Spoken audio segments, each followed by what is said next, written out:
So, my question is, and I haven't seen the analysis, so I'm still kind of stuck on this tax credit issue.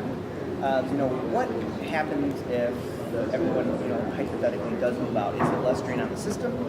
Because the $800 to $1,000 then increase their taxes. They eat up in their trash and water fees. That's my assumption. And if there's any type of levies or anything like that, does that? I mean, yeah, we lose the tax, but really, how much are we losing? Like, I haven't seen an analysis of. Okay, if this happens, people moving and their tax base. Well, yeah, but what percentage of that tax base? So it's 19,000. I don't think people. Not a We're good not economy. gonna sell their houses This back. was Yeah, I mean, and they're not. You know, gonna- a small percentage, I think, would, but Is it just cutting their nose to spite because. their face because they just see the increase in fee?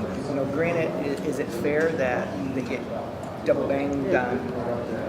But other cities are double banging. I don't think it is either. But they just see it as an additional tax or double taxation, so to speak. But That's the other thing with the refugees. That doesn't go for the people, right? That's authorized. And that's usually the rub, is that you guys are enacting a fee without tax, without the representation.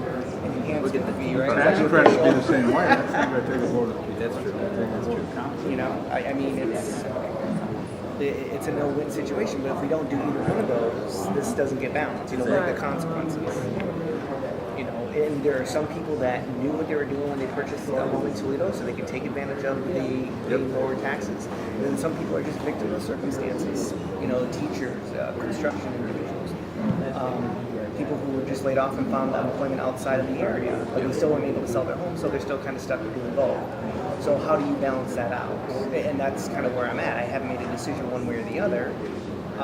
Is 100% fair? I don't know. Is 50% fair? It's fair, yeah, it's fair. I mean, only because they're receiving. I mean, in theory, you can live in East Toledo and work in Oregon, and you're getting free police protection, fire protection, and you're paying, if you recycle, $1 a month for garbage. So I mean, you're paying very little. You get roughly maybe 6 to 8% of the property tax. Other than that, they're not paying a penny to the city. And so, they're getting all those services. Now, is that fair? No, that's not fair.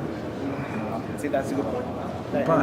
But they haven't, for all these years, they've received that credit. Yeah. And so they've become accustomed to it. So it's a change. Plus, last year we talked about 50%, Yeah, 25%. really make them mad. So, we talked about phasing it in. So now, all of a sudden, it's 100% or nothing. Yeah. Oh, I can see that one The go other from issue is what would happen if, say hypothetically everybody moves out to the suburbs. Now the municipality with no city, exactly. So you have a donut effect, but then you still have the infrastructure that needs to be changed. So there's more wear and tear on their infrastructure. Do you think the other municipalities aren't going to enact or increase taxes to pay for the increase in population? They're going to have to. They're going to have to. Well, isn't the cost of living a little higher out there in most suburbs versus in the city? Look at our water, right? I'm just saying exactly. normally, isn't it? So usually, to move out in the suburbs, you're gonna, increase your cost of living. Period. So how many of them are really gonna move out? I mean, so if you don't pay, so if you don't pay this additional tax, but if you move out, your whole cost of living may go up. So you're actually paying more anyway. So I'm quite sure it has to weigh in their decision. It has to. It has to. I mean, I understand people are upset, but But aren't they paying that